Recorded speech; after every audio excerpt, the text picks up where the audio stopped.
8h16 sur Europe 1, l'heure de retrouver Sonia Mabrouk et son invité ce matin, Christian Jacob, le président des Républicains. Bienvenue à vous et bonjour Christian Jacob. Bonjour. On va évidemment évoquer la stratégie sanitaire du gouvernement et les dernières mesures, mais tout d'abord, est-ce qu'il est possible ce matin, pour l'opposition que vous incarnez, d'être dans la critique constructive et pas forcément tomber dans la critique pavlovienne ? On a toujours été dans la critique constructive, toujours, à tout moment. On a toujours été force de proposition. Il y a des mesures qui vont dans le bon sens. Il y en a d'autres qu'on conteste. Notamment, moi, je ne m'explique toujours pas ce fiasco total et ce ratage du démarrage de la vaccination. C'est invraisemblable. Comment on a pu à ce point ne pas anticiper le démarrage de la vaccination, être toujours le mouton noir de l'Europe. On nous avait expliqué qu'on allait anticiper. C'est vrai qu'après avoir raté sur les masques, raté sur les tests, raté sur les Lidrea, on pouvait imaginer qu'on allait réussir le démarrage de la vaccination. Eh bien non, c'est encore un loupé complet. En revanche, il y a effectivement des mesures dans lesquelles nous on va en nous parler, reconnaissons. Mais par exemple sur les vaccins, ce matin dans Le Parisien, la secrétaire d'État Olivia Grégoire se demande si les oppositions ne sont pas devenues antipatriotiques. Que lui répondez-vous ? C'est des propos imbéciles. On pourrait se passer de cela. Mais quand les présidents de région contournent l'État, par exemple, pour commander ou essayer de commander des vaccins, n'est-ce pas justement quelque part antipatriotique ? Je vais vous prendre des exemples très concrets. Une bonne mesure qui vient d'être décidée par le gouvernement sur le contrôle aux frontières. C'est bien, nous en félicitons. Simplement, cette mesure, souvenez-vous, il y a 9 mois que nous l'avions proposée. 9 mois que nous l'avons proposée. Le gouvernement a commencé par le président de la République, s'était moqué de nous. D'ailleurs, très bien relayé par une grande majorité de la presse en disant « Mais le vaccin n'a pas de passeport », disait-on en ricanant. 9 mois pour le mettre en application. Je me félicite que la décision ait été prise. Les tests à grande échelle, là aussi, c'est une mesure que nous avons défendue. Enfin, le gouvernement s'y met. Et c'est bien Laurent Wauquiez, lorsqu'il l'a mis en place, qui a raillé la décision de Laurent Wauquiez de faire des tests à grande échelle. C'était Olivier Véran. Et aujourd'hui, on y passe, et c'est bien, et je m'en félicite. Vous aviez tout vu avant tout le monde. On n'avait pas tout vu, mais on a le droit d'écouter l'opposition dans une démocratie. Bien sûr. On n'a pas le droit d'intervenir par le mépris en permanence, mépris du Parlement, mépris des maires, mépris des corps intermédiaires. Le président de la République en est même à mépriser son propre gouvernement. Écoutez, hier, faire les vœux de la République en marche avec la présence du président de la République pendant que son propre gouvernement est en train de faire la conférence de presse. Bon, est-ce que ce n'est pas des polémiques inutiles, cela ? Il faut poser la question au président de la République. C'est pas à nous qu'il faut poser la question quand même. C'est Vous bien. pensez que c'est un sujet justement à polémique et que le président intervienne ici ? Écoutez, je trouve que c'est un minima déplacé. Bon. En revanche, quand il y a 9 mois on demandait le contrôle aux frontières, je pense que c'était frappé au coin du bon sens. C'était Éric Ciotti qui, au nom de notre groupe, faisait cette proposition. Elle ne méritait pas d'être raillée comme elle a été. Et maintenant, Christian Jacob, aujourd'hui, la mesure est prise et c'est une bonne mesure et on s'en félicite. Et vous le soulignez, le couvre-feu à 18h généralisé pour éviter ou repousser du moins un reconfinement éventuel. Est-ce que ça aussi c'est du bon sens pour reprendre votre expression ? Je pense qu'il aurait fallu le territorialiser parce qu'il y a des conséquences économiques lourdes, vous savez, je pense notamment au commerce. Vous avez beaucoup de commerces. Moi, je suis à Provins, dans une ville qui est très commerçante. Entre 18 et 20 heures, vous avez beaucoup de commerçants qui font entre 20 et 30% de leur chiffre d'affaires.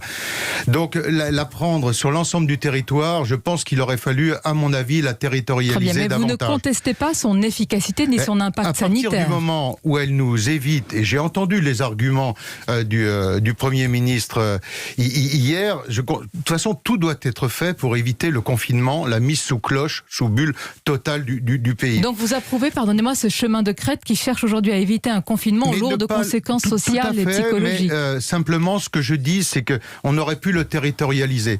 De la même façon qu'il fallait, à mon avis, territorialiser sur les vaccins.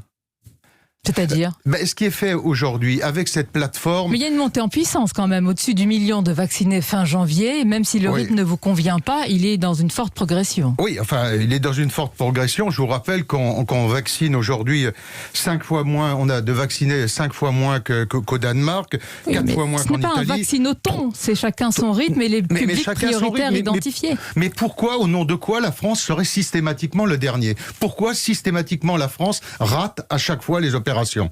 Ça mérite quand même. Pas surtout, moi, quand même, j'invite quand Christian même le Jacob. gouvernement de temps en temps à regarder pourquoi ça ne marche pas en France et que ça marche dans les autres pays. Donc aujourd'hui, nous continuons à faire des propositions et je pense que toujours dans l'idée de faire des propositions. Mais attendez, regardez, dès lundi, ouverture de la vaccination aux personnes à risque, quel que soit l'âge, avec ordonnance du médecin traitant. On est en train d'élargir la taille des groupes éligibles. Mais c'est voilà très bien. Mais tout ça est très bien, simplement. Pourquoi s'y reprendre à 4 fois je vous dis simplement... Peut-être parce qu'ils vous ont écouté, parce que moi je me souviens ici même, vous, Christian Jacob, le 10 novembre, vous me disiez, je vous posais la question sur les vaccins, vous m'avez dit formidable, très bel espoir, mais attention, j'appelle à la prudence. Eh bien le gouvernement a écouté les oppositions. Prudence, progressivité. Non, c'est pas. Attendez. Sur la vaccination, le retard qui est pris aujourd'hui, et je l'ai souligné à plusieurs reprises, le fait d'abord de ne pas avoir territorialisé, de ne pas s'être appuyé sur les collectivités territoriales, sur une plateforme nationale. On voit bien d'ailleurs les ratés de cette plateforme aujourd'hui pour réserver. Oui, il y a des bugs, mais on espère que ça va avancer. Mais je vais vous prendre des exemples concrets. On va bien se comprendre. Vous voyez, on a un centre, je vais d'ailleurs le visiter en sortant de votre émission, je retourne à Provins pour aller visiter notre centre de vaccination que nous avons mis en place. La plateforme pour réserver pour prendre les rendez-vous. Plateforme nationale. Donc les gens vont essayer de réserver à 2 places, à 3 places, à 4 places, là où ils auront le rendez-vous le plus tôt. Et donc vous allez bien évidemment avoir des trous dans la raquette si on avait raisonné tout simplement en s'appuyant sur les collectivités territoriales. On pouvait le faire par arrondissement, en travaillant avec le ministère de l'Intérieur qui est beaucoup mieux équipé que le ministère de la Santé pour ce genre de choses. Pourquoi ne pas avoir, comme nous le proposons, mobilisé l'armée? Les Allemands le font. Très bien, mais attendez, en vous écoutant, Christian Jacob, moi j'ai l'impression en vous écoutant ce matin que tout le monde en France s'arrache les vaccins, que tout le monde réclame les vaccins, que tout le monde veut se faire vacciner. Oui. Est-ce que c'est vraiment le cas? Non, mais enfin, de plus en plus, et pour ça, il faut donner le signe. Moi, je l'avais dit clairement. Moi, je demandais à ce que les personnes publiques, d'ailleurs, j'avais fait la proposition de me faire vacciner, que l'ensemble des personnes, qu'on soit pas sur l'entre-deux. Ce que je veux vous dire par là, c'est que ceux qui vont trop vite risquent une rupture de stock également. Est-ce que finalement, avec le recul, on risque pas, et ce serait tant mieux pour notre pays, d'avoir le bon rythme? Non, enfin, le bon rythme, c'est que le maximum de gens soient vaccinés. Écoutez, ça me semble frapper au coin du bon sens. Je donne un exemple. Dans les EHPAD. Pourquoi en Angleterre, vous avez 10 fois plus de gens qui sont vaccinés? On peut railler les Anglais, mais enfin, la réalité, c'est quand même qu'il y a 10 fois. Et qu'aujourd'hui, me semble-t-il, et c'est aussi un point d'accord avec le gouvernement, que la meilleure protection, c'est le vaccin. Je vous donne un exemple. Faisons-nous vacciner. Bien sûr, mais arrêtons de tergiverser. Bien sûr, dans les EHPAD, les personnels ne se bousculent pas pour se faire vacciner. Est-ce qu'on le sait? Ils sont à peu près 20% à l'avoir demandé. Idem dans les hôpitaux. Pas de précipitation chez les aides-soignants. Mais c'est pas, mais simplement, à un moment, quand on prend une décision, on ne doit pas tergiverser. Et pour moi, je suis pro-vaccination et je demande qu'il y ait une mobilisation générale. Il faut aujourd'hui être sérieux. C'est se protéger, mais c'est aussi protéger ses enfants, sa famille, ses parents. Cessons d'être ridicules sur le vaccin. Et 2 questions d'actualité, parce qu'il y a évidemment la situation sanitaire et d'autres sujets. Je voudrais vous faire réagir sur le préfet de police de Paris, Didier Lallemand, le procureur Rémi Hayes et des hauts magistrats, Christian Jacob, qui sont visés par une enquête pour faux témoignages, soupçonnés par des membres de la France insoumise d'avoir menti devant la commission d'enquête de l'Assemblée nationale. Aujourd'hui, ils doivent rendre compte devant la justice. Qu'en pensez-vous sur le principe déjà ? Sur le principe, quand on est auditionné dans une commission d'enquête à l'Assemblée, on est auditionné sous serment. Et à partir de là, il est évident que des gens qui mentent ou qui ne disent pas la vérité sous serment sont condamnables. Et c'est normal qu'ils le soient.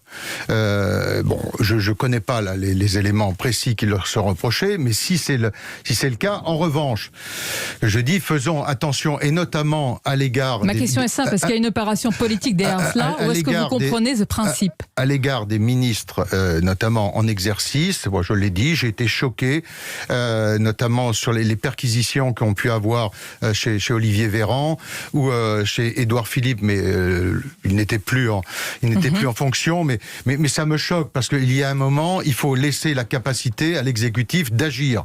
Et donc je pense que si on veut avoir des ministres qui n'osent plus rien faire, déjà on leur reproche souvent de ne pas en faire suffisamment. Nous ne soyons pas mais de leur mettre schizophrènes. cette pression, il faut être sérieux. Aujourd'hui, on a besoin de politiques qui décident. Et c'est d'ailleurs le reproche que je fais à ce gouvernement, d'être bien souvent dans l'incapacité de décider, de trancher et de dire les choses clairement. Une décision du ministre de l'Intérieur, là encore autre sujet, le livreur de repas algérien de 19 ans qui avait déclaré ne pas vouloir livrer les restaurateurs parce qu'ils étaient juifs, a été condamné à 4 mois de prison et le ministre de l'Intérieur a pris la décision de le faire expulser. Vous approuvez cela ? Oui, bien sûr, bien sûr. Et quand vous savez que les actes antisémites, c'est 50%, c'est la moitié des actes racistes en France. Et je pense qu'il faut aller plus loin.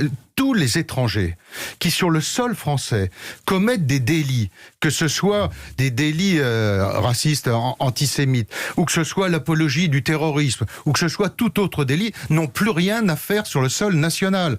Alors là, je vois bien que... Ils doivent être expulsés, selon vous. Ah mais oui, mais attendez, quand on est étranger en France, qu'on commet des délits, on n'a plus rien à faire en France.